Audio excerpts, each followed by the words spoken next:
En vue d'une carrière qui se veut de plus en plus durable, les procédures de recrutement et de développement des travailleurs semblent aujourd'hui indispensables.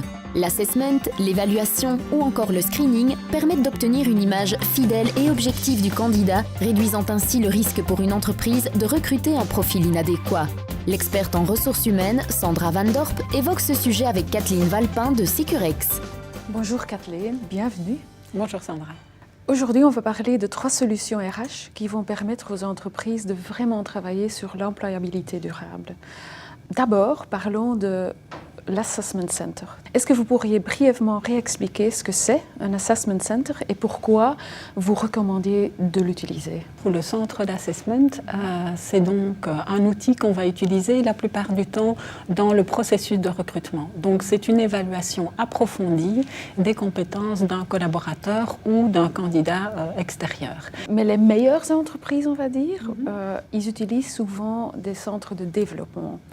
Est-ce que vous pourriez expliquer la différence entre un Assessment Center et un Development Center? Les Development Centers ou centres de développement, là, on va plutôt les utiliser, je dirais, avec un objectif moyen terme. Et donc, ce sont principalement pour des travailleurs qui occupent déjà l'entreprise. Donc, qui sont présents dans l'entreprise depuis un certain temps, qui vont changer de fonction, qui vont évoluer. Et donc, en fait, on va aller sonder également les talents et leur capacité d'apprentissage, de développement au sein de l'organisation. Ok, alors une troisième solution, c'est quelque chose dont honnêtement moi j'ai jamais entendu parler, c'est le centre de Awareness, donc le Awareness Center. Est-ce que vous pourriez expliquer ce que c'est en fait le Awareness Center? Oui, bien sûr. Donc, l'Awareness Center, donc là, on est plutôt dans un processus, je dirais, vraiment à long terme.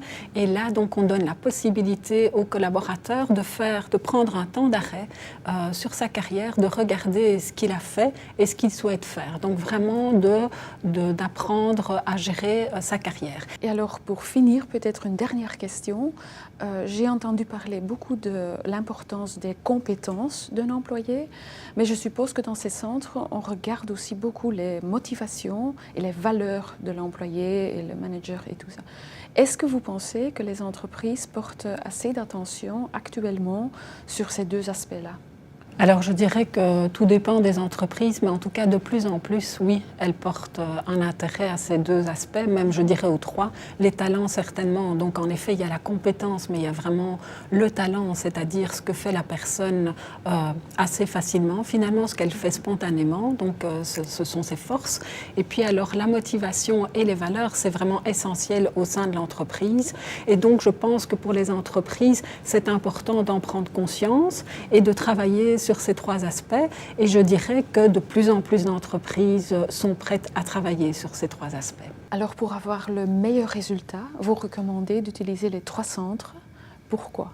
Alors on recommande d'utiliser les 3 centres, en effet, parce qu'ils interviennent à des moments différents de la carrière. Et évidemment, dans le cadre de l'employabilité durable, si on souhaite avoir des personnes, des collaborateurs qui travaillent longtemps, on doit s'intéresser à leur développement, à leur carrière. Et bien entendu, la première chose qui est importante, c'est de recruter la bonne personne au bon endroit. Ok, merci beaucoup. En tout cas, moi je suis convaincue. On vient de parler en effet de 3 solutions RH qui vont vraiment permettre aux entreprises de travailler sur l'employabilité durable. Un grand merci. Merci Sandra.